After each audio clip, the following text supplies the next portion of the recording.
I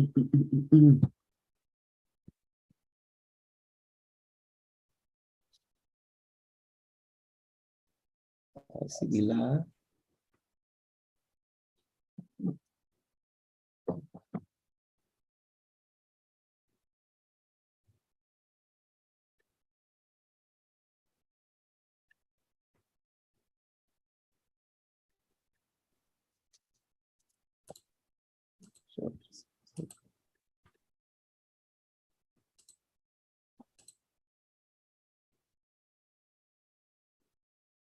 All right. Hello, this is week 1 of the last fiscal quarter, and this is the Lost Confederacy channel.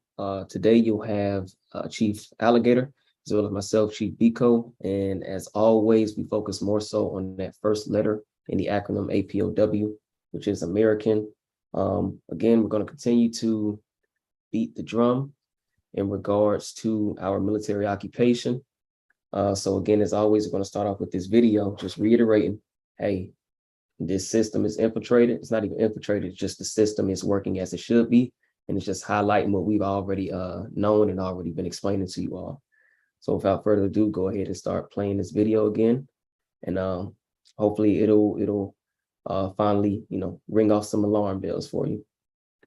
Anti-Defamation League's Center on Extremism is out with an in-depth analysis of a leaked Oath Keepers membership list from a year ago, which finds there were hundreds of names on it of current or former elected officials, law enforcement officers, and members of the military.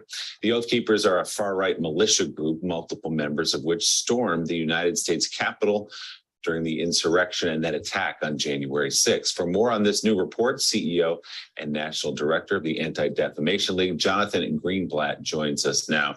Jonathan, thanks for being with us. So take us through the report that you all did, how you got your hands on the list, and what were some of the more troubling aspects of what you found? Sure. Thank you for having me this morning, Willie. And I will tell you, this is a chilling report, the likes of which we've never released before.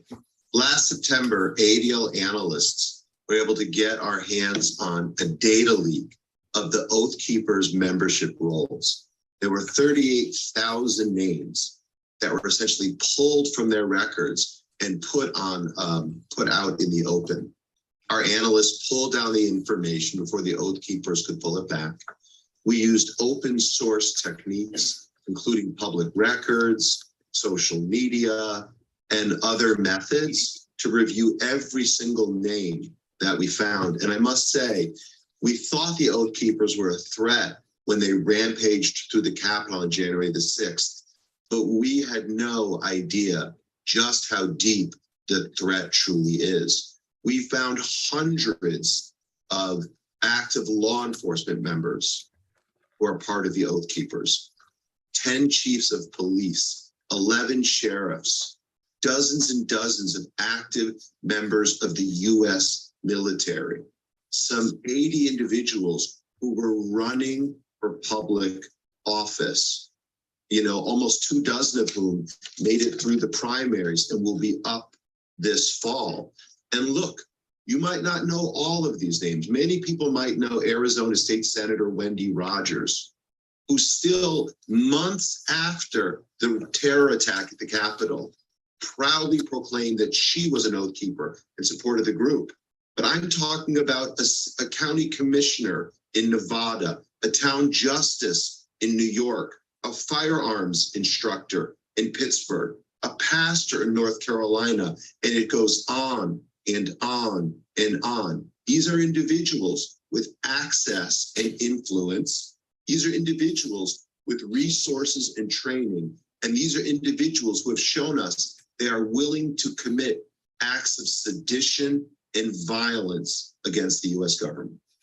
Jonathan, are you surprised at the extent of the membership of the Oath Keepers and other far-right groups who apparently, or maybe they do know, that the underpinnings of the philosophy of these groups are rooted in race and religion? In other words, they're against anybody who isn't white. And Jewish people obviously have a target on their backs based upon their philosophies. Does this surprise you at all that their membership is so diverse in a sense? It somewhat does. I mean, look, right-wing extremism is a spectrum. We know that, Mike. And so there are white supremacists, there are sovereign citizens, and indeed, there are these armed militia groups. We know organizations like the Proud Boys, you know, Tario, the head of it, is Hispanic.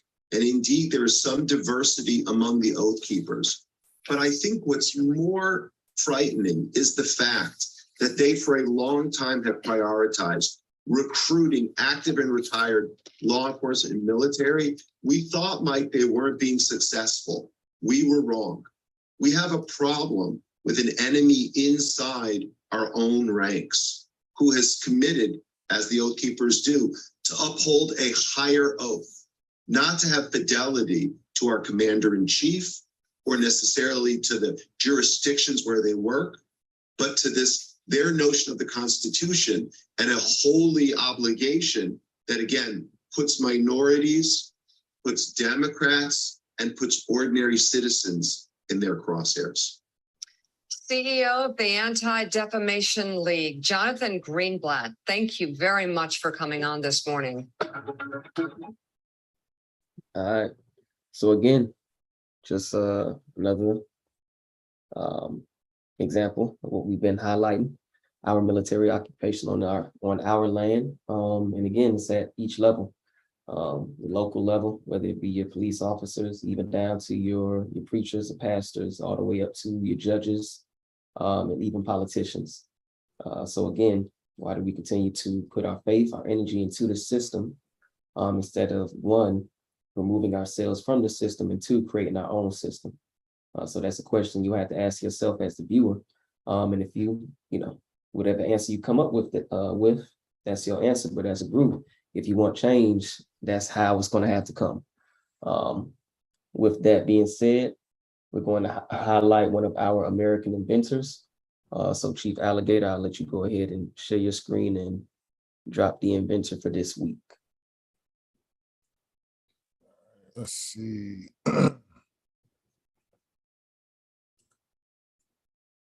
This week's inventor is going to be George E. Beckett, and he lived in Rhode Island. U.S. patent number US 483525. A is an alpha, and the invention date is October 4th, 1892. And he invented the mailbox for residences so that they could receive private mail. So we can see right here on this figure, you'll still see homes that have this setup. You can see the door here, and you can see where the mailbox slip is here so that your USPS Postal Service can just slide the mail matter into the door.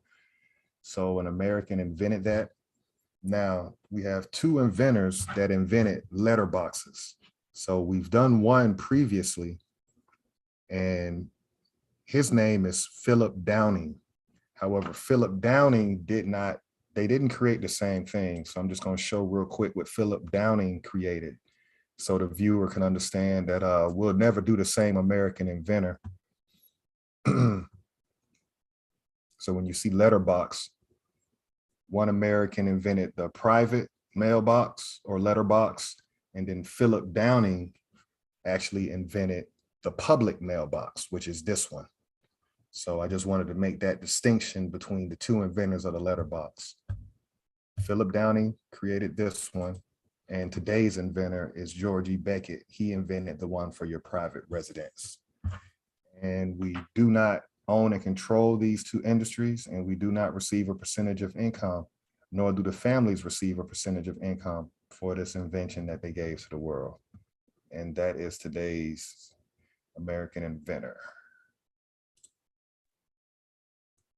Excellent inventor for this week, and also just goes right into the month of October. So we're about to actually celebrate this anniversary, pretty much come the 4th. So come Tuesday could be the anniversary for that invention. Go ahead and share my screen for this week's Dr. Woodson quote. And it kind of just rhymes and highlights to pretty much what our theme will be for this week, and kind of pretty much moving forward, just in regards to the mindset we'll need to have if we want to seriously and ultimately break away from the system. And number 10 reads, Negroes do not need someone to guide them to what persons of another race have developed. They must be taught to think and develop something for themselves. It is most pathetic to see Negroes begging others for a chance, as we have been doing recently. Do not force us into starvation, we said. Let us come into your stores and factories and do a part of what you are doing to profit by our trade. The Negro, as a slave, developed this fatal sort of dependency and restricted mainly to menial service and drudgery during nominal freedom. He has not grown out of it. Now the Negro is facing the ordeal of either learning to do for himself or to die out gradually in the breadline in the ghetto. And this was written by Dr. Carter G. Woodson, basically over 100 years ago. And it still rings true to today. We just gave you another example of an American inventor who created a trade, but due to certain circumstances, as well as to our lack of fight as a group, have pretty much used our trade to go into this US government, these Europeans' way of life, and for them to profit off of our inventions, off of our trade, off of our knowledge. And we continue to, ask for these handouts instead of doing for self, as Dr. Carter G. Woodson explained in here. And that's only going to lead to one thing, and that is us gradually dying out in the ghetto, which is currently happening. We have millions of non-Americans coming into America, both legally and illegally, getting resources, benefits. Even if they are backed by nothing, they're still getting the coupon that is worthless while you get nothing. And they're moving into our neighborhoods, but again, getting at least these in-store only coupons that can only, of course, be used here to prop themselves up and actually make a way for, themselves, while we're stuck in these ghettos, gradually dying. So the question we have to ask ourselves is, what are we going to do about it? Are we just going to continue to, beg and plead for things that have never been given to us, no matter who you might think we need to vote into these positions, who you might think, as far as political party we need to vote for? It does not matter. As explained in the video before we started reading off our inventions, as well as the Dr. Woodson quote, they're infiltrated in every level, whether it be your police officer, your judge, or your politician. So what makes you think voting is going to get us out of this situation? And just to kind of bring this home to you all, it's almost like yourself and myself being a grown man or woman living underneath our foster parents' house and complaining about the rules that they have set up.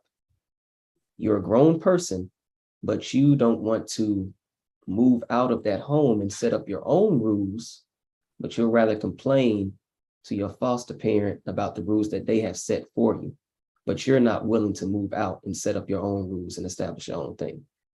So if you're not willing to do that, then stop complaining. Can you also let the viewers know what's the importance of Dr. Carter G. Woodson? Who is Dr. Carter G. Woodson to us, and why do we do a quote of him on a weekly basis? He's the creator of Black History Month. You're going to use that term, American history. Well, he's the creator of that. So we have to, again, honor our ancestors. And that's what we do every week by reading an inventor and by giving you guys this knowledge of self. If you don't know who you are, then you will never know where you're going. So definitely just want to say that. And I'll go ahead and continue with the maroon historical points and legal definitions. Legal definition number 1, American, indigenous to America. Number 2, descendants, one who follows in the bloodline of an ancestor, either lineally or collaterally. Number 3, slavery, a situation in which one person has absolute power over the life, fortune, and liberty of another. Number 4, prisoner of war, a person, usually a soldier, who is captured by or surrenders to the enemy in wartime. Number 5, school, any institution at which instruction is given in a particular discipline. Number 6, education, an enlightening experience. And number 7, recovery, a return to a normal state of health, mind, or strength, and the action or process of regaining possession of something stolen or lost, which is exactly what we do every week. And lastly, the maroon historical points. And I really want y'all to pay attention to these maroon historical points, because pretty much it's the blueprint of how we get out of this situation. So number 1 was a person escaping slavery, seeking freedom, or breaking the law. Number 2, providing unity and a strong defense came first. So in order for us to actually establish anything that we want to set forth, we have to be able to protect said thing. So if we don't have anybody willing to fight for it, then how the hell are we going to sustain that thing? We've never seen any business that does not have security. Plain and simple. Until we're willing to fight for ourselves, nobody is going to come trying to aid, lend a helping hand. Why would I risk my life for you when you're not even willing to defend your own life? That's silly. Nobody's going to do that, as they should. Number 3, Maroon leaders were first and foremost military figures. Just rhymes with number 2. Had to be able to protect ourselves. Military figures, if you look at every nation, their military figure is what the head of said nation is a military figure. They're in alignment. Why aren't we? Number 4, Maroons established guerrilla warfare, planting sharp sticks in thick grass. And number 5, Maroons knew their European enemies' language, defenses, and plans. And that's what we do every weekend. We break down their structure. We highlight the flaws in their structure, and we call them out on their bullshit. And we have to all be like this. Can you go to the legal definitions and just highlight the prisoner of war one? Because that's going to tie into everything we're going to do tonight. So we can bounce back and forth so they can see why we say on this channel and why we're explaining to viewers of this channel that we're prisoners of war. It's not slavery. That's correct.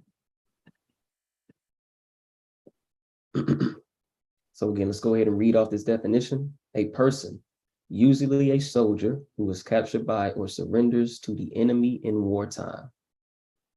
So again, remembering that definition, keep that in the back of your head as we go through what we'll go through today, as far as just showing the maps and showing exactly why we say we're prisoners of war on our own land. With that, you want to go ahead and just jump into the first one? Yeah, let's go ahead and let's get into number 1, the first one.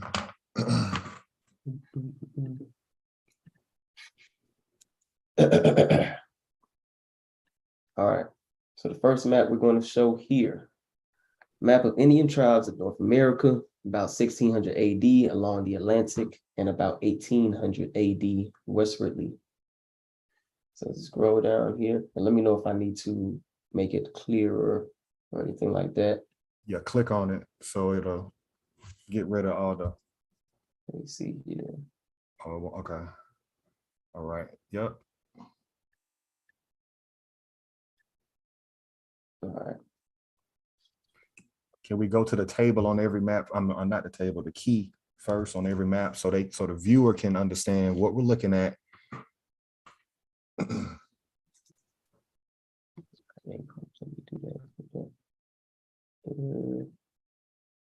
to zoom out of this thing. Okay. Is it clear to you? Yeah. See, okay. So, okay. The key here is basically just showing exactly the American tribes on this land. Again, the map read about 1600 AD, even up to about 1800 AD. So as we can see here, this key is highlighting exactly which tribe and associating them with a specific color. So as we see here, Eskimo, we got Iroquois, Cherokee, Choctaw, Sioux, Pawnees. So as we go here,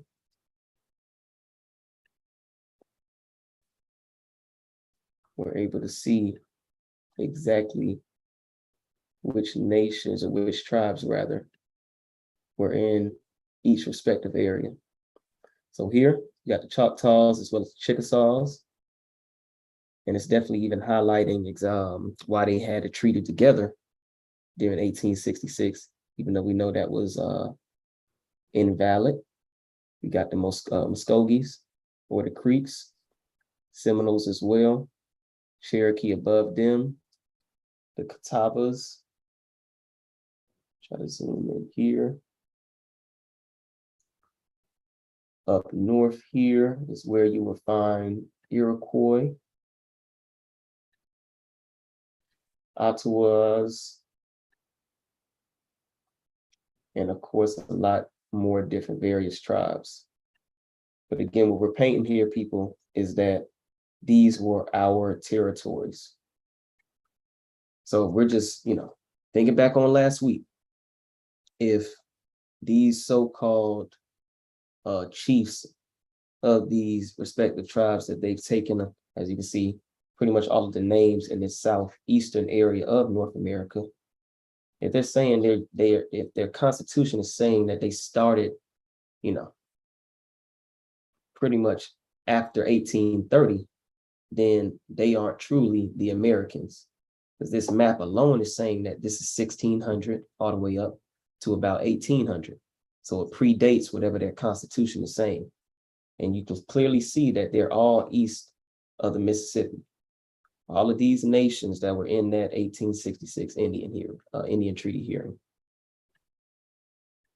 Do you want to kind of build off of that, Chief Alligator? Right. And we just want to keep in mind that the United States government, this is their record from their library. Mm-hmm. So the same government that contracted with the fake 5 civilized tribes in Indian Territory. Can you move your cursor along what's the Mississippi River? So somebody viewing this video can kind of get an understanding of what we're saying. So that's the Mississippi River. And what happened in 1866 is a bunch of unlawful treaties were made, and all of these tribes, as Chief Biko said, that are in the Southeast region, which what we've heard of, or what I've heard of during my life growing up, is the Bible Belt, below the Dixie line. Nowadays, we say Dirty South. Without us knowing it subconsciously, we know where we originate from. So what we have now is a bunch of Asians and Europeans claiming to be our great grandparents. And because we're disconnected, because we believe culture is strictly entertainment and music, that went right over our heads when they had that Indian treaty a couple of weeks ago.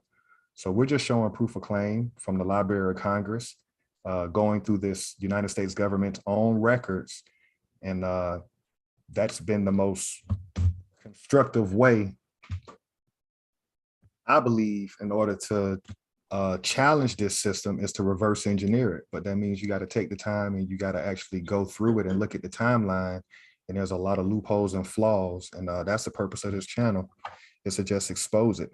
You can't tell the truth and not be consistent. So what we're showing here is a blatant lie. The people in Oklahoma are not the original Cherokee, Choctaw, Chickasaw, Creek, or Seminole. Mm-hmm.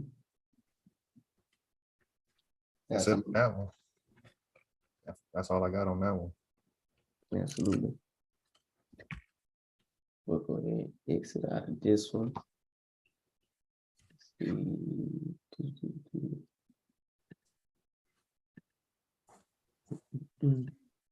We'll go ahead and move into our next map. And again, just like the map before, all of this is coming out of their Congress, their Library of Congress. So these aren't maps that we just, Googled, aren't maps that we come up with ourselves. These are all maps provided by this government. So again, as I stated before, we're just using whatever resources they have to call them out on their lie. Go ahead and expand this one. All right, So if we go to the key, it clearly says King James Patent of 1606, dividing Virginia into two parts, the Plymouth Company and the London Company. So question. It's clearly saying a patent. We read off patents every week. Patents give you ownership. Patents can give you, you can use that to create a business, or in this example, a company. So I want you guys to kind of keep that in the back of your heads there. So if we see here, we got Plymouth Company being the yellow. We have London Company being the red. And then we have a mixture of both. So pretty much it looks like they're kind of pretty much combining with both of these areas here along this east coast of North America. And again, it's 1606. And as we showed in that last map, all of this is ours. All of this is our territory as the American. Now I'll go ahead and read this here. The patents of the Plymouth and London companies in 1606 extend 100 miles from the coast and overlap each other 3 degrees of latitude from 38 degrees to 41 degrees. Neither company, however, was to make a settlement within 100 miles of one already made by the other. So again, neither company. So what this is showing me is that the United States government is obviously a corporation, a company, a business. It was established by King James's patent and given to two companies, one being the Plymouth Company and the other being London. And as we see here, they, by no means and no contracts with the actual Americans, are just claiming these areas here. And again, this is 1606. So companies establishing patents for these areas. It says 100 miles from the coast inland. And then they pretty much are going to share this area here, both the Plymouth and London Company. Anything else you wanted to kind of hit on with this particular map? Yeah. So what we're looking at right here is from an ownership standpoint, this king of another land, he's laying out his business plan, which is this patent. And this is a very crucial map and a very crucial document because we've been hearing since 2019 about the 400-year mark from the time that the first quote unquote slaves landed in America by way of the European. So what we have to understand from a business standpoint is prior to 1619, 1606, which is what this map is showing, is when he took his ideas and put it on paper and actually made it real. He declared that he was going to claim this land through two companies. This is where your wars are going to start in what's known as the Iroquois Confederacy, because a king from another land can't claim another king's land or other chief's land. And so we have to remember that as we walk down this timeline throughout the 16, 17, and 1800s. This is where we're going to get 400 years worth of wars in North America, because that king does not have the right to say that I'm going to set up shop on this land. So this is the ground floor before the 1619. It had to come here first. He had to think in order to grow rich. Shout out to him, because Europe was in dire straits at that time, and they needed other ways of creating income. So when we hear about the Plymouth and the Mayflower boats coming over, bringing over pilgrims, that couldn't happen until he first patented his idea. Then it took him another, 1619? So it took him another 13 years to get the resources together to start shipping Europeans from Europe to North America. So that's a critical component, and we have to look at it from all degrees. But yeah, we can see that there was a 13-year window from him getting his paperwork in order to actually financing it and actually sending ships over here with the Pilgrims/peasants.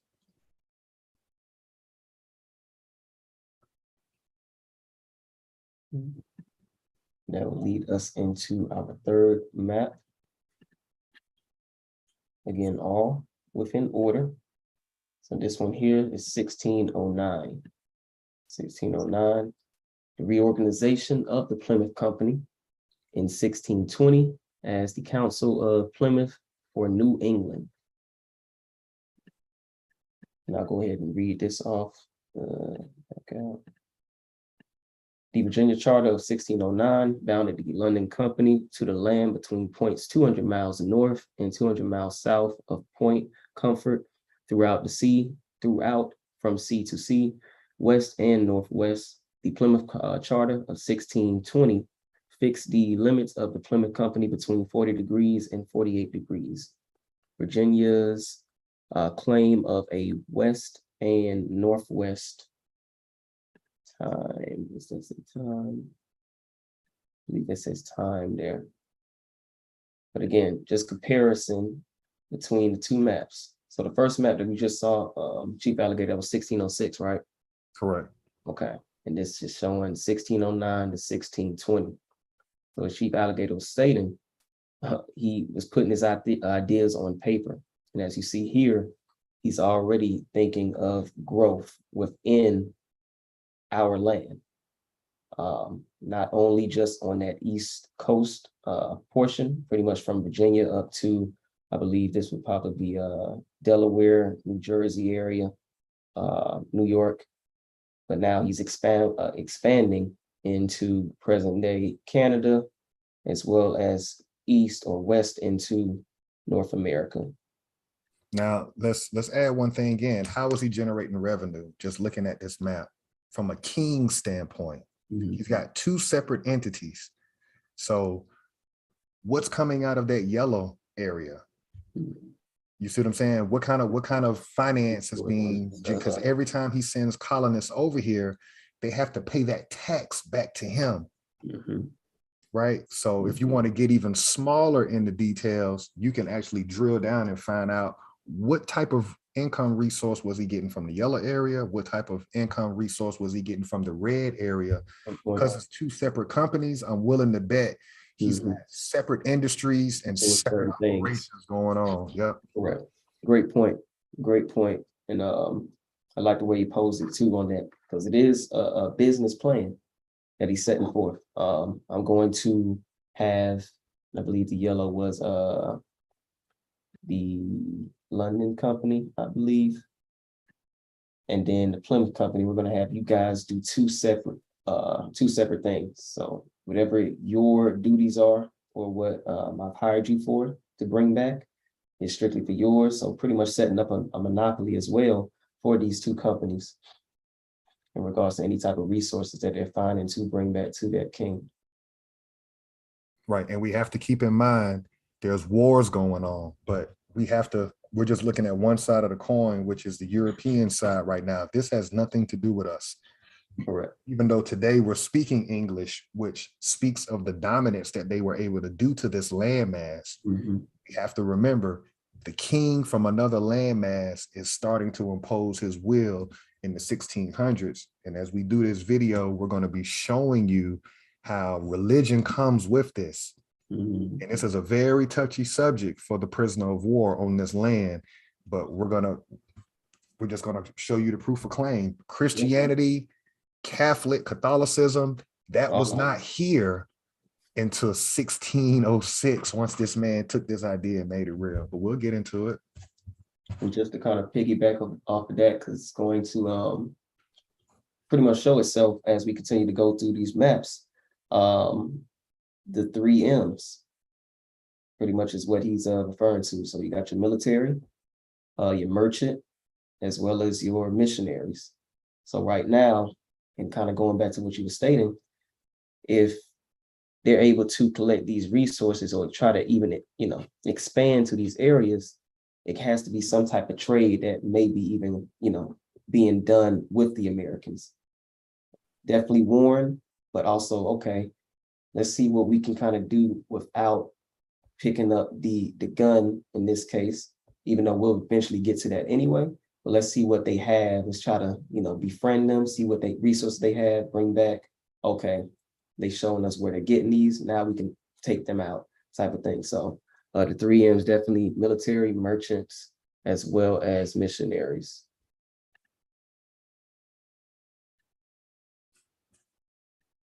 So as we move forward to this map, a new map of North America from the latest discovery. And this is 1763. Back out here. Let's see if this one. Okay, this one doesn't have an exact key.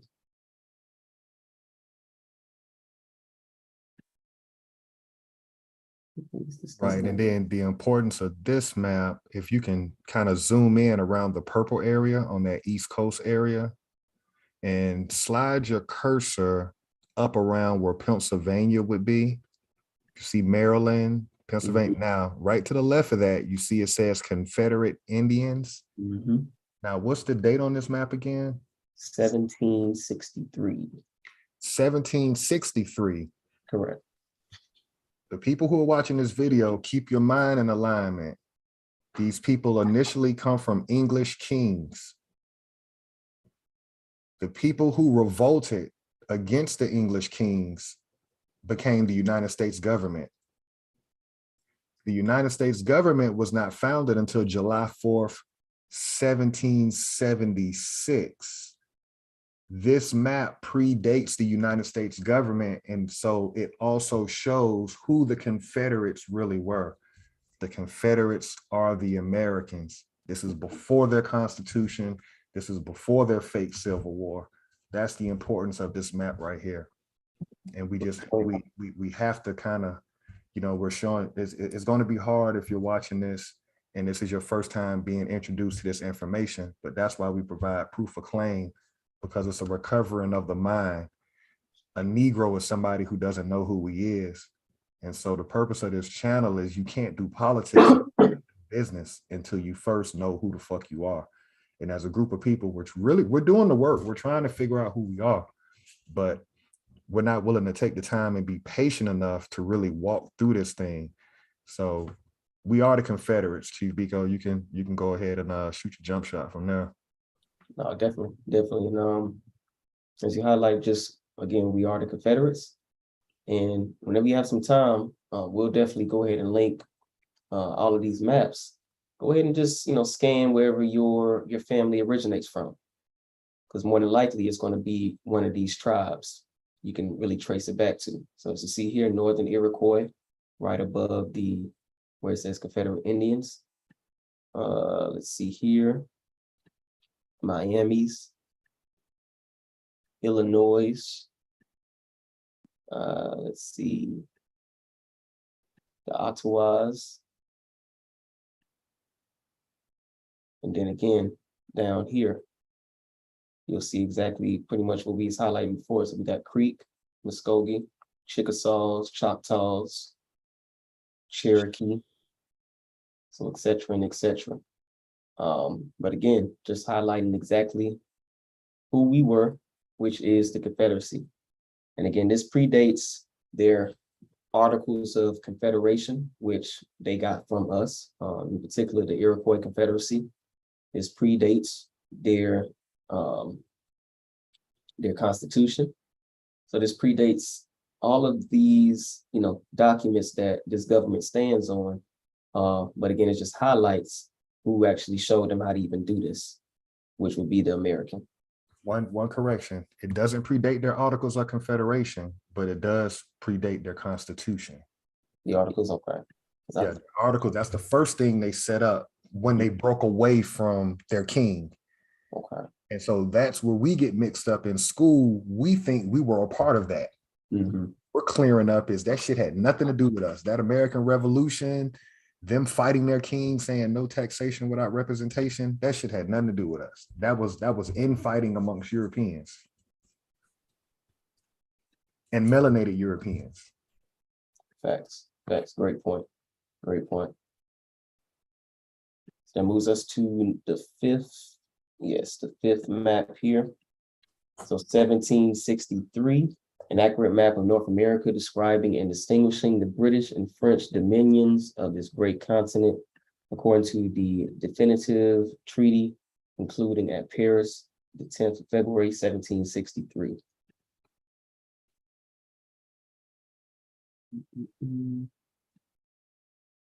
All right. Now, if you can scroll in, I'm just going to read that first section of that article, because this is between British and French, both European, but this Treaty of Paris, again, it's on another landmass and it's dealing with other rulers.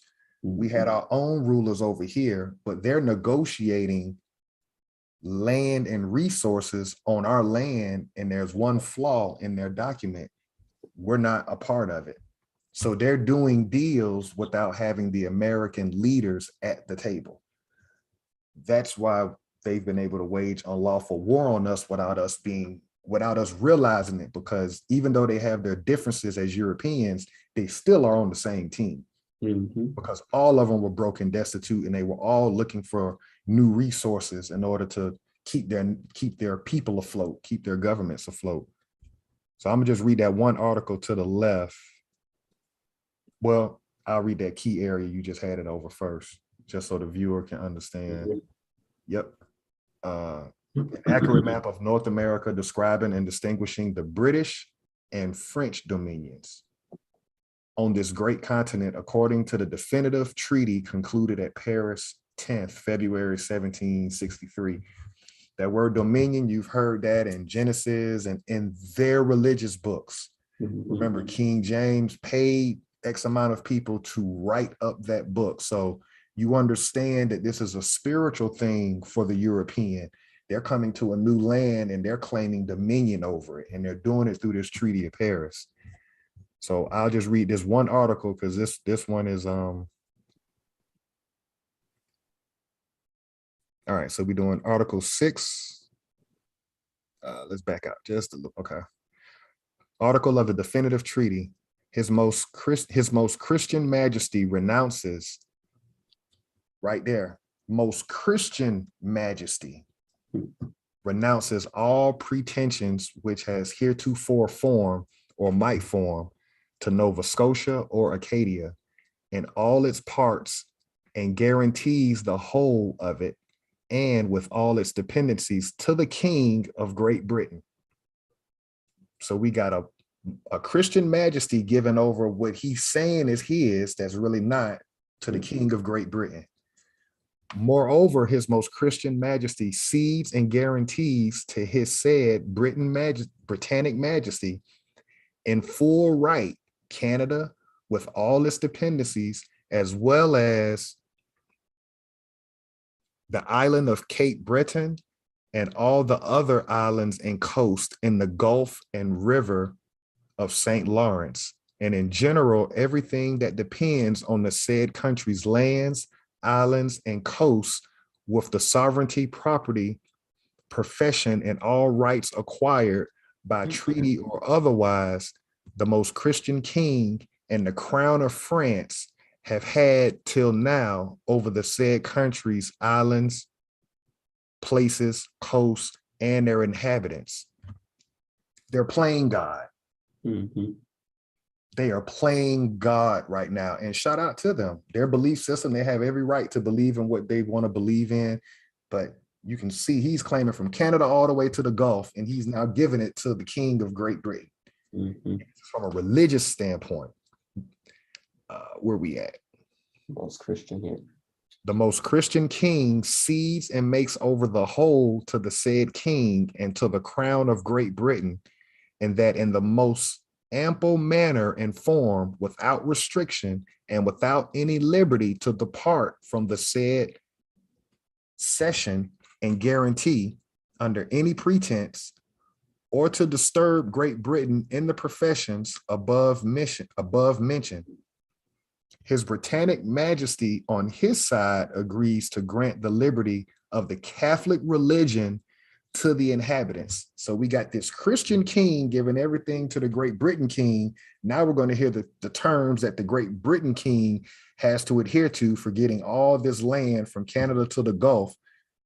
This Christian king is saying, let my people still remain Catholic. Mhm. Catholic religion to the, His Yeah. Britannic Majesty on his side agrees to grant the liberty of the Catholic religion to the inhabitants of Canada.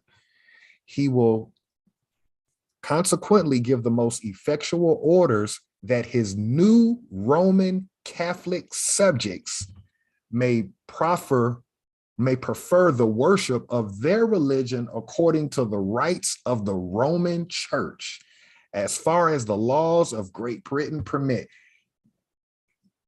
You just converted these people into Catholicism. Mhm. Subjects. Help me out. Where we at? So right to the Roman Church as far as the Boom. laws of Great Britannic. Gotcha. As far as the laws of the Great Britain permit, His Britannic Majesty further agrees that the French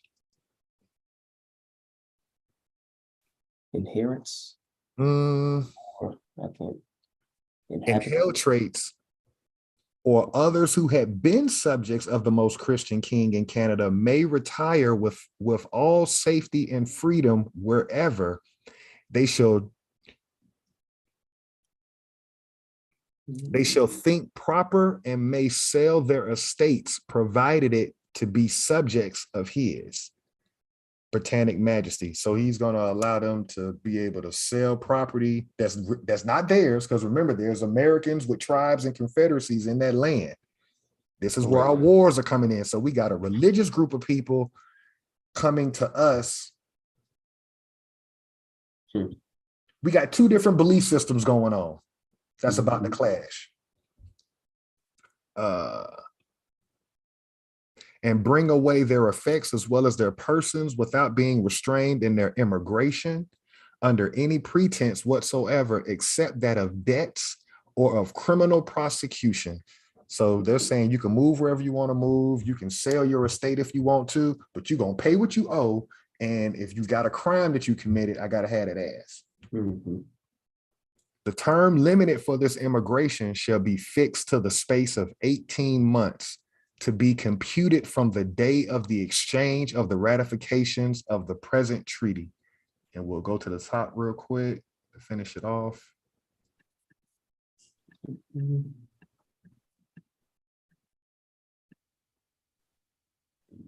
Lords.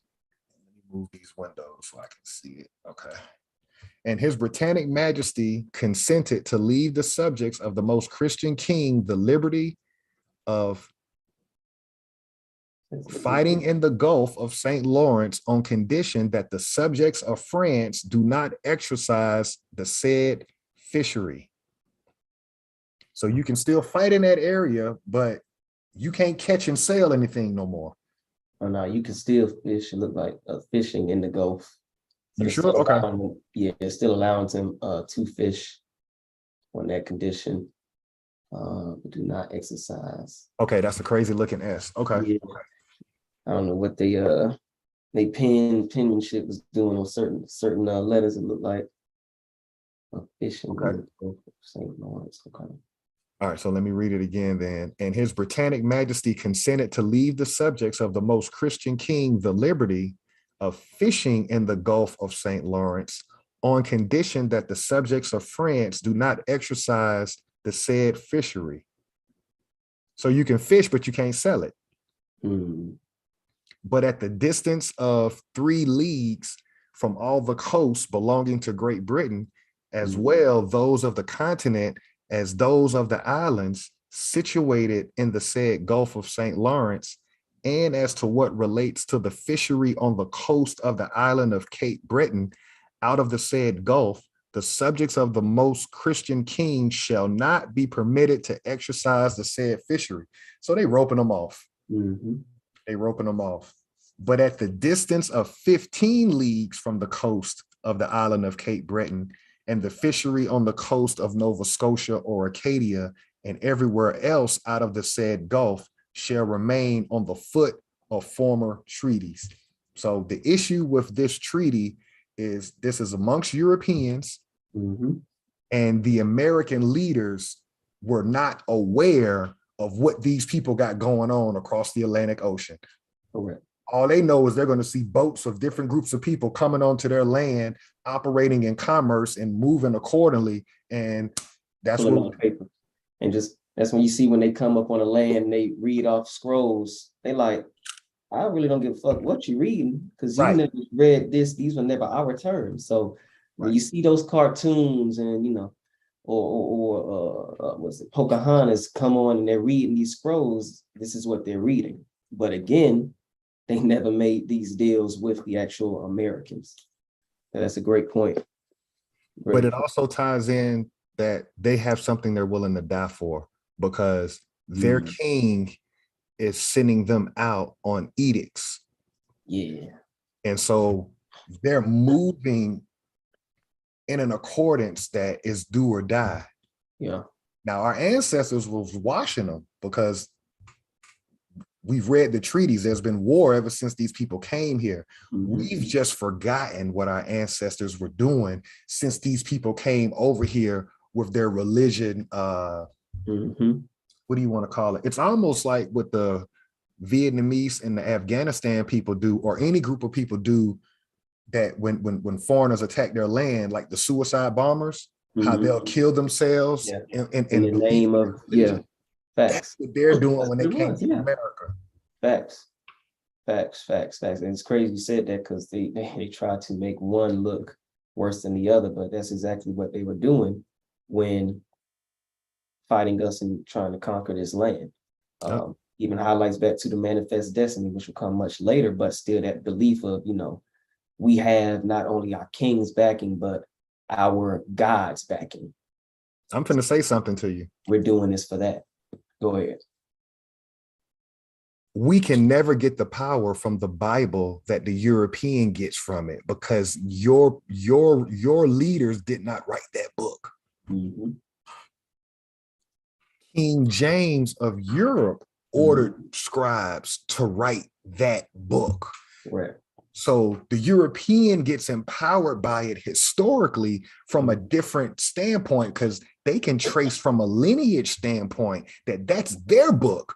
What we've done is we try to hold claim to it and wonder why you don't get the power that the European gets from it. It's not your shit. I'm gonna stop right there. And what we've done is, like you said, try to insert ourselves, like we've done with the Freedmen's Bureau, like we've done with the 13th through 15th Amendment. We try to insert ourselves on these fields and these characters, but they don't pertain to you. So you're never going to get that empowerment, like you said, or that inspiration, because it's not for you.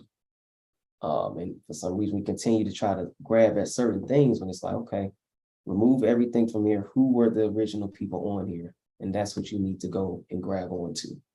The maroon historical points, that is your religion. Plain and simple. Military figures are first, leaders are first and foremost military figures. Like, these are the steps, but we've come so far removed because we're trying to attach ourselves to this, these indoctrination materials, and it hasn't worked out for you. So again, why not try something different? That was an excellent point there. Back out of the map. Let's not exit out yet. Let's just see what the rest of just the map itself. I just wanted to do that article on that treaty. That was number 5. Correct. Yep. So see here. So he's basically saying that the Catholic majesty has ceded all of this to the King of Britain. The Christian majesty. The Christian majesty. So they're going to take people from Christianity to Catholicism. Okay. So this whole area. So that was the business deal between these two European countries. Correct. And what date is on that map one more time? I believe it's 1763, I want to say. Let's see if it shows it. Yep. Okay. Okay, so 1763, let's scroll back over to the Mississippi River because we still want to narrow down on these fake civilized tribes in Oklahoma. This is prior to that still, and you can still see where these tribes come from. Everything was east of the Mississippi. So the fact that you got these 5 fake nations in Oklahoma and they never mention where they came from, because to mention where they came from, they have to talk about us. Mhm. And that's what we're calling them out on. You never talk about where it originates from, because then you got to talk about the prisoner of war, which has been reclassified as Negro, Black, colored, Afro-American, minority, and now people of color. Correct. Correct. Great point. And they know they were there in these areas because, again, they highlighted it. They documented it themselves. So you see the Chickasaws, you see the Choctaws, Cherokees, the Creek, Stolen. So they knew exactly which tribes were in these territories, but again, they didn't think they knew not to even try to include them within these deals that you pretty much just read there.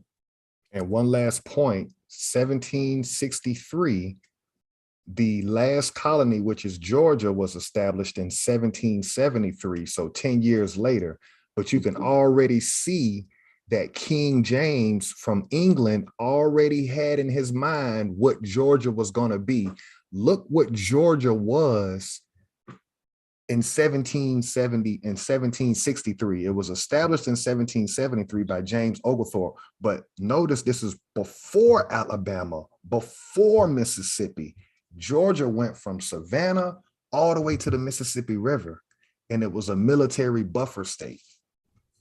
Just wanted to add that in as well for the viewer that can look at this map and look at the time date on it. As you can see here, it even shows what this says formerly, maybe a little hard to read, but it's formerly the French. So again, just highlighting that area as well. But that's a great point. Use Georgia as a military buffer state to stop them from going into Florida.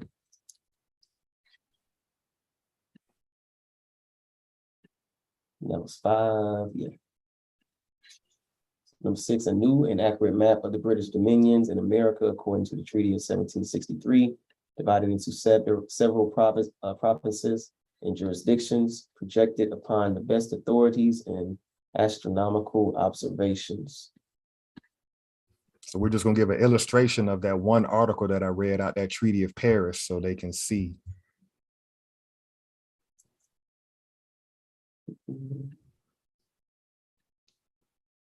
And pay attention again to those who are viewing this map. There is no Alabama, there is no Mississippi in 17. What date is that on this map? This one is 1763. So we can see how our minds are warped because we only know North America based on their cutting up the pie, if you will. We only know America by their states that they've established. We can't think back prior to what it was. Good point. Good point. There is no Oklahoma at this point. There is no Kentucky. There's nothing west of the Mississippi. Mm-hmm. They have not gone that far yet. They're still catching hell with the tribes and the Confederacies east of the Mississippi. In 1763, we're going at it.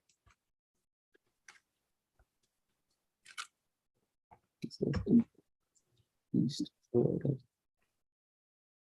West Florida. So one last thing on that, even if you look at Florida, there's no Seminole Wars yet. So you notice there's no Jacksonville. Andrew Jackson hasn't militarily named Jacksonville after him. None of that's there yet. None of those forts. Correct. We have that area is still us. That's that's us operating, doing business. And it really just exposes how this slave narrative, it just doesn't rhyme with history if you take the time and just go down the timeline. Correct. You can't have slaves and have wars at the same time. And the only group of people that's been in every war on this land is us.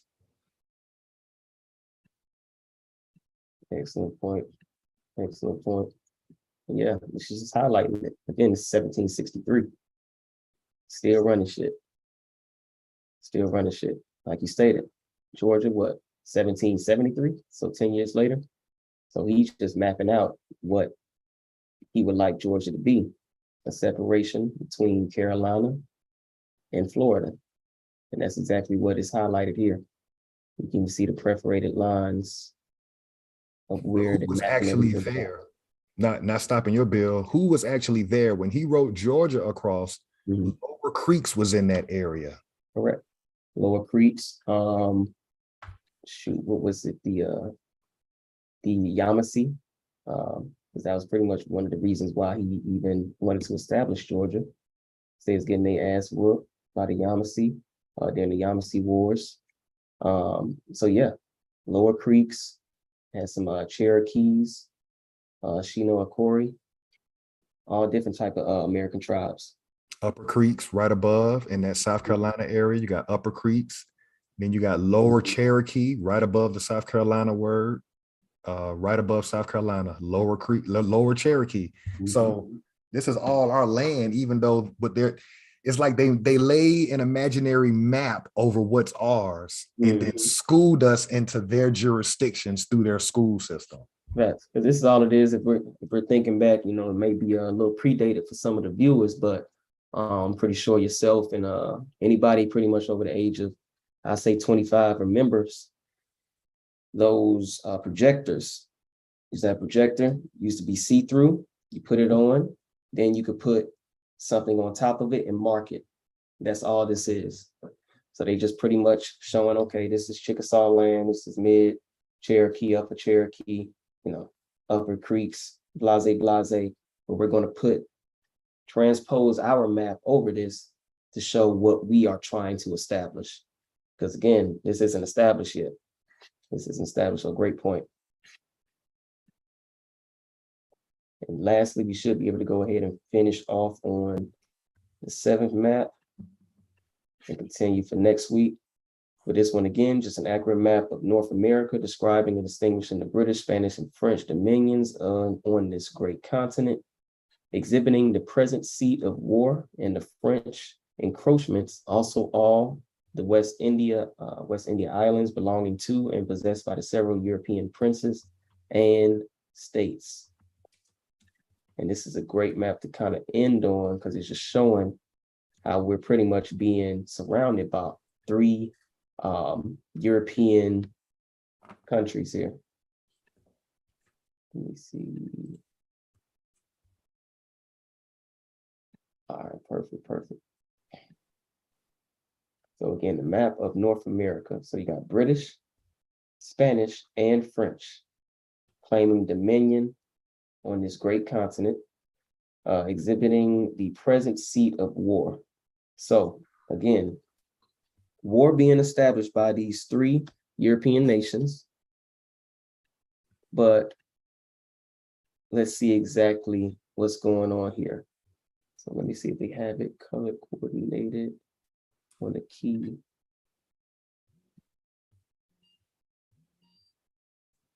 Mm-hmm. And then here.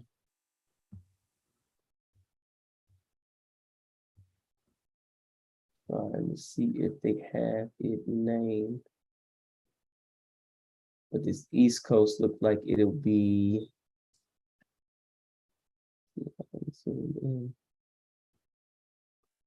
Okay, this is showing New England. So this whole East Coast is going to be Britain or Great Britain or the British there. Correct. Then we have, see how the color coordinated. I would guess this would be the French just coming off the Louisiana Purchase. Correct. And this middle portion would be Spanish.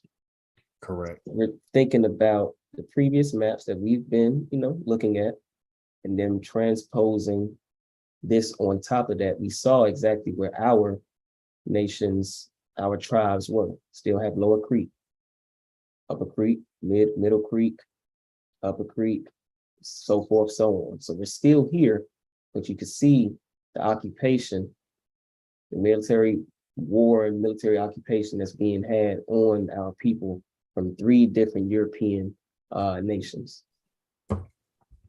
And the time stamp on this one is 1767.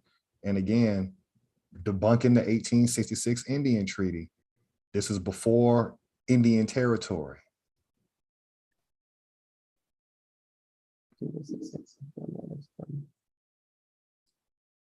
Which one? Or is this 1767. 67? Okay.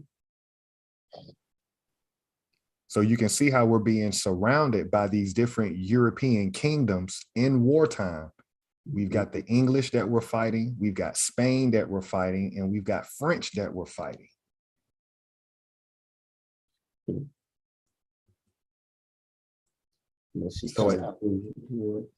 go ahead. No, at this point, we're surrounded. We can't retreat west of the Mississippi because we're going to run into the French. And before we run into the French, we're going to run into the Spanish in that reddish color. And then we're currently, wherever we live at in that Creek Confederacy area, everything south of Virginia, we're fighting the Spanish and we're fighting the English. Correct. So let's not get it twisted that our ancestors were slaves. This was a world war that they never document in world history as such. This was the first world war before 1913. Facts. This was the very first world war. So you have 3 European countries on American soil waging war against the American and their various tribes.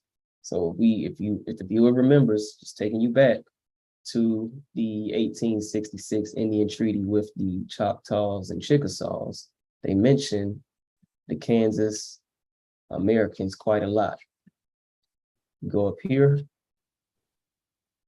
we see Kansas Nation, among other different American nations and tribes as well. So in order for them, or for the 1830 Indian removal to even take place, this had to be cleared out, or at least some portions of it. So as you can all see, I mean, pretty much it's clear as day that they were all in alignment with what the goal was: wipe out the American, take over all its resources, military occupy the American, to continue to eat off them for as long as possible we can. So yeah, don't let the indoctrination books tell you any different as far as them, waging war against each other. No, they were all joined in hand to accomplish this goal. Well, let's be even more real about it, man. We've done the work, Chief Biko. There's no school for this shit. You have to be able to think outside the box, because you're not going to go to anybody's school and get this information. And shout out to a platform like YouTube that allows free thinkers to be able to put the other side of the coin on display. And so our people just have to kind of just, again, recover and just walk away from the indoctrination for a minute of what you learned in school and educate yourself, as Dr. Carter G. Woodson told us. There's no school for this shit we doing, Chief Biko. No, facts. Absolutely not. But it's great to see to kind of use that to call out the bullshit when you actually do the education for yourself. Because then you say, okay, they said this, but okay, all these maps, all these documents saying something different. They all got a good portion of our land that they're occupying and fighting us, the American, while bringing all of these resources back to somewhere across here. So that just highlights another point. They can never be the American. One, they're representing these countries east of the Atlantic. Yep. So we broke this one down. We'll get to that we'll walk it down. We're on 8 now, so we got 5 more. This would be 1772 here. And this just a quick one just to show, which we already know, but who was in Georgia. So once again, we're just, repetition is the mother of learning. So this map. See, do we do it this way? Yep, you can see Creek and you can see Cherokee and what we now know is the estate of Georgia.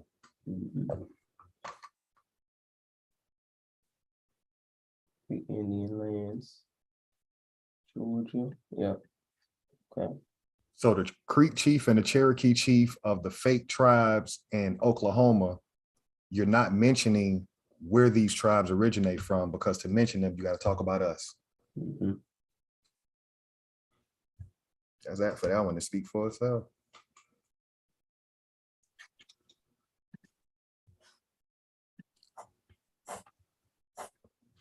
Moving on to 1777, the map of the land ceded by the Cherokee Indians to the state of South Carolina at a Congress held in May 1777, containing about 1,697,700 acres. Correct. So what in our minds, if you think you're going to go to the state of South Carolina to do anything, you have not recovered, North Carolina, your mind is not aligned, because that's not what your ancestors called that area. North Carolina is a European setup colony that turned state. As you can see here, above, shoot, I'm pulling back up.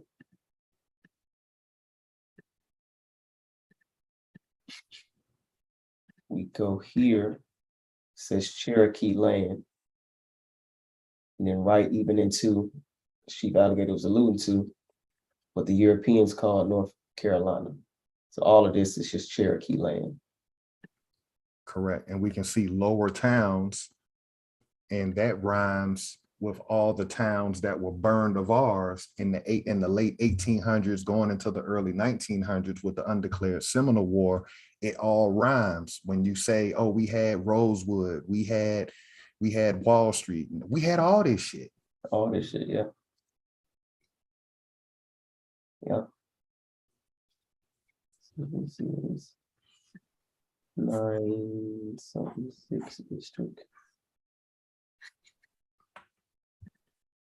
So this next map will bring us to 1883, which according to American government timeline, we've had unlawful Seminole Wars, we've had a fake Civil War, we've had an American Removal Act, right? So now we can see Indian Territory. So now, what, from 1606 to 1883, we're talking about over 250 some odd years. Now we can see how much ground we've lost based on those previous maps that you showed. You can go ahead and shoot your jump shot. Absolutely. It's highlighting here. No longer even see our American tribes names mentioned. Now you have Jackson. Now you have Montgomery, Nashville. When we just showed, this would have been considered Lower Creek,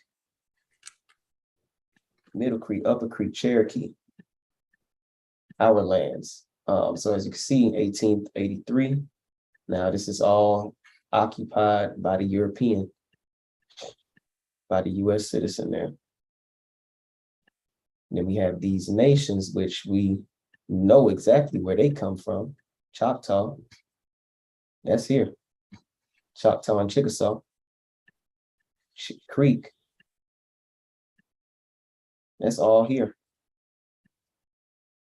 Cherokee, all here, all pretty much east of the Mississippi. So if we're going back to this 1866 Indian Treaty hearing, when these folks talking about, you know, their constitution and stuff established these nations during this time, we know that's a blatant lie. Yeah, maybe them nations, but as far as these names, predate that by hundreds of years. And I'm not sure what these numbers mean, if this is supposed to be representative of like the population, But we already know in their documents, be that they may, be invalid. They already knew in, I believe one of those treaties, maybe the Treaty of Paynes Landing and Moultrie Creek, that majority of, I believe it was the Creeks were still east of the Mississippi. But again, just highlights the roping off of the people in the military occupation, in particular of that southeast region of North America, the Creek Confederacy. Correct. Now, if we can just bounce, well, we don't have to bounce back to it, but I'm just thinking about the definition of prisoner of war. Everybody that was moved by the United States government's military into Indian Territory, those were POWs, and everybody who did not go into Indian Territory that eventually was either captured or incarcerated or hung or killed, and you wonder why they never had any murder trials or did not get any justice through the European system, it's because you're prisoners of war. Absolutely. Absolutely. So now, as he stated, we catch you being an American, any of these quote unquote states, it's on site. Because again, military war or prisoner of war rather is a person, usually a soldier, captured. So if we captured all of your persons, your soldiers here, we catch you out here, we still at war, even though we never declared it with you. So it's on site. So that's where you get your hangings, your lynchings, your burning of towns, different things of that nature. And let's not give them credit and say all of them were soldiers in that Indian Territory. Those people look Asian, and those were also peasants from Europe. And we know that to be because if you go to these nations' websites and look at who they're claiming to be, all of those people are frauds. They're not us. And it's just amazing how they can only be that bold with their lies at this point because they're heavily invested that the school system has brainwashed the American so that they can stand up in front of the world and claim to be us at this point. That's really what's going on for them to be that bold with it. That's a good map to tie everything in. And that was map, I believe 10, yeah. So this map here, a map of the former territorial limits of the Cherokee Nation of Americans. Map showing the territory originally assigned Cherokee Nation of Americans, plate 8. So going here, this is 1884. Again, Cherokee Nation, secession colonies. Not sure what this key here is. Treaty.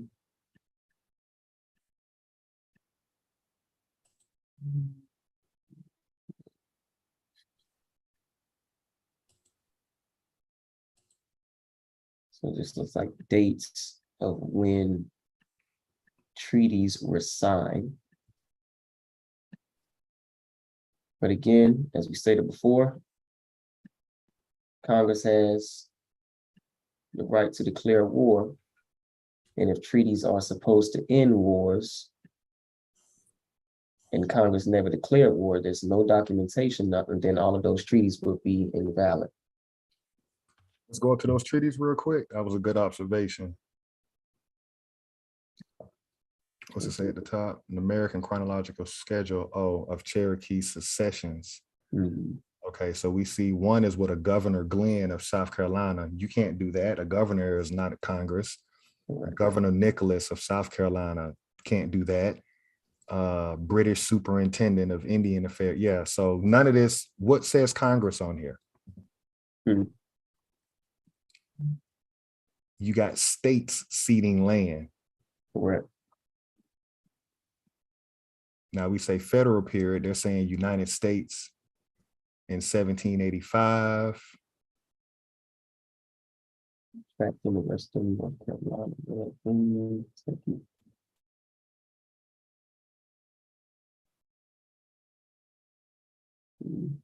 And we can see there's a lot of commas here, but a lot of area missing. But what you're not going to see is what we know is Florida, Mm. And based on what we're seeing here, Georgia, everything is blank down here. So all we're really doing, people, is we're just intellectually just reverse engineering their own constitution.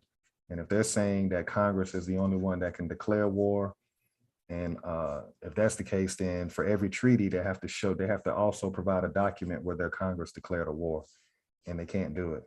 But you're not supposed to have the time, or you're not supposed to make time to actually go through and walk through this process. It's supposed to be all of the lands ceded by, let's see, the Cherokee. But they're telling us that Cherokee is in Indian Territory, not Oklahoma. Right. So again, just calling out them on their bullshit. And again, just highlighting the unlawful war being waged on the American and the fraudulent treaties made that pretty much end these wars that were never declared. That'll take us to 12. So we got 2 more and we'll shut it down. A map of the linguistic stocks of the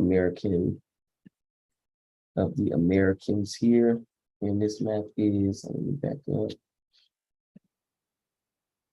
Make sure we have a date. This is going to be 1890. 1890, okay. And this is strictly military. This has to be military scouts to even account for what language Americans were speaking. In 1890 and 1892. So my question is, okay, so they're clearly identifying the language that people from these regions are speaking, which will still be the American in 1890. Or are they saying, based off of where they wrote them off from, they're highlighting, just pretty much putting 2 and 2 together. Okay, we knew this was the Creek Confederacy. So this is what language would have been spoken in this area, Seminoles, vice versa, things of that nature. What do you, okay. Because you got to remember, from a commerce standpoint, they're doing business with different tribes and different confederacies. So they're going to remember, they account for everything. So like, okay, when we're in this area, these people speak Muskogean, these people speak Iroquoian. Yeah, but from an American standpoint, this just further shows this whole English language thing is new to us. So when they said we couldn't read and they try to make it sound like we were dumb in the 1890s, no, we spoke a different language, had a different belief system. All of this really we didn't really convert to where we are now until next century, where we're about to go after this video. Correct, because we're already in 1890. So they're highlighting the language that was being spoken by the people in these areas. And okay, now you can see the picture of how they can try to mock any of, our ancestors who may have been in these, prisoner of war camps, and they're speaking these languages. Oh, you don't know how to talk. No, you're speaking one of these languages that you see on the screen. Correct. And lastly, number 13, is going to bring us in the 1892 map showing Indian reservations within the limits of the United States. Back up here. So by the turn of the century, we're nowhere near as organized as we were 100 years prior to. Now we've become what Dr. Carter G. Woodson is talking about in the miseducation of the Negro. Now we're becoming Negro because our defense is not what it was 200 years prior, 100 years prior. Now you've got this group of people now they've established a state called Oklahoma before making it Indian Territory. They've taken over all our commerce, which is our railroad tracks, which is those little stars in all these different states where they made their capitals. So that goes back to that projector illustration you gave. They just laid an invisible map over everything that we were doing. And now they've pretty much taken over probably I'd say maybe 60% of our commerce on this land right before the turn of the century. And we still have unlawful Seminole wars going on. Keep that in mind, people.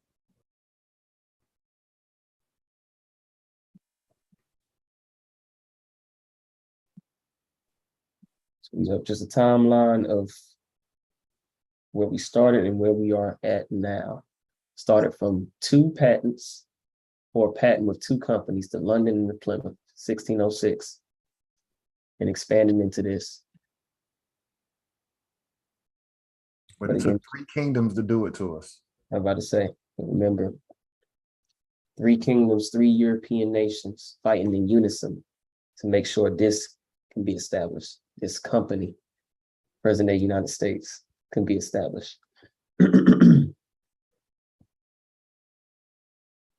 I think we drove enough nails in it. I think we've established this whole religion ideology. We can pinpoint exactly back to the Treaty of Paris, when that started getting imposed on this land, when the Christian majesty turned over to the King of Britannica. And that's where we get the Roman Catholicism and Christianity being ordained on this land. So we've hit a lot of different nails on the head historically, and law and history go together. History and religion do not go together. It took me a long time to understand that when my teachers were explaining that to me, because being once a nigger as well, I never was really fully indoctrinated into religion, but when your family is, and that's what they refer to, you know, we'll start off in American history and then pay attention to when you're talking to people, because they'll start off talking about American timeline history and then they'll divert into religion. It could be Moorish, it could be Christianity, it could be Catholicism, it can be people of the Most High, children of the Most High. It's hard for us to just stay with law and history. What was the law at that time frame? And that's basically what we're doing on this channel. Your belief system is irrelevant to the military records of what actually happened on the land. Thanks. Great point. We can close it right there. Next week we're gonna get into it again. Definitely gonna address though. Probably do that next week. You know, why we are afraid to fight for what's ours. We just showed you what happened over 200 plus years regarding these maps, and still happening today. So knowing this, you know, it's one thing to not know and not do anything, but once you know it, and you pretty much are choosing not to do anything. So we have to get down and address the elephant in the room. Why do our group of people choose not to fight for what's ours? So yeah, we definitely gonna have to have a heart to heart with our people and the viewer.